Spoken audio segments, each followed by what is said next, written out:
What do you think about birth? Have you ever sat and considered this? Is birth normal and natural, or is it a medical event, a pathology or sickness from which you need to be rescued? Is it something that usually goes well, but occasionally might need a bit more help? Or is it something that occasionally goes well, but usually needs a bit more help? I know that the vast majority of birth images that you have seen have probably come from both TV and film.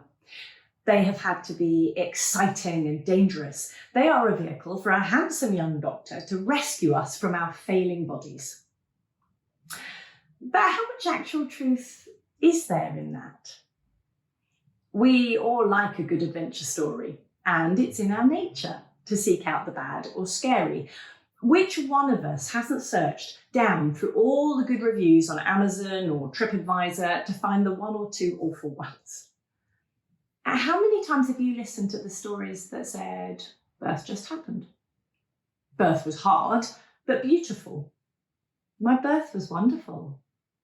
The birth was nothing special, it just unfolded and happened. It hurt, I wouldn't want to do it every day, but it was lovely too. Or are stories you have heard just telling you to take all the pain relief they'll give you? It's awful, have an epidural, give up your dignity once you walk through the door. All that matters is a healthy baby. What we think or know about birth will inform what we read about birth. It will then inform where we choose to birth and who we want to support us in birth.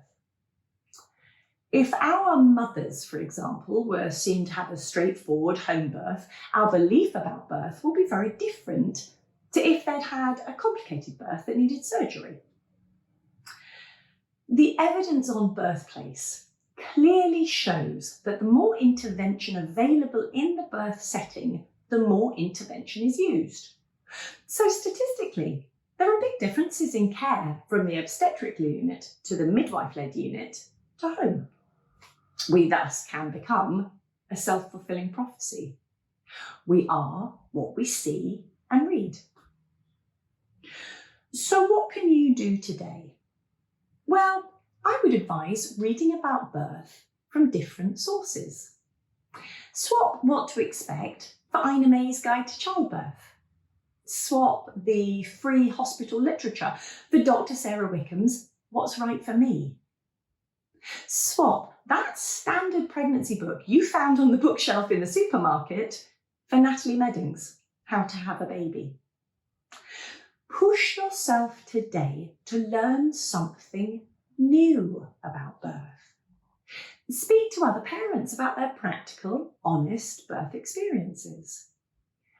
Because if you don't explore, if you don't seek out a whole range of experiences and options, then you will limit yourself to a very slim path. Simply said, if you don't know your options in pregnancy and birth, you won't really have any.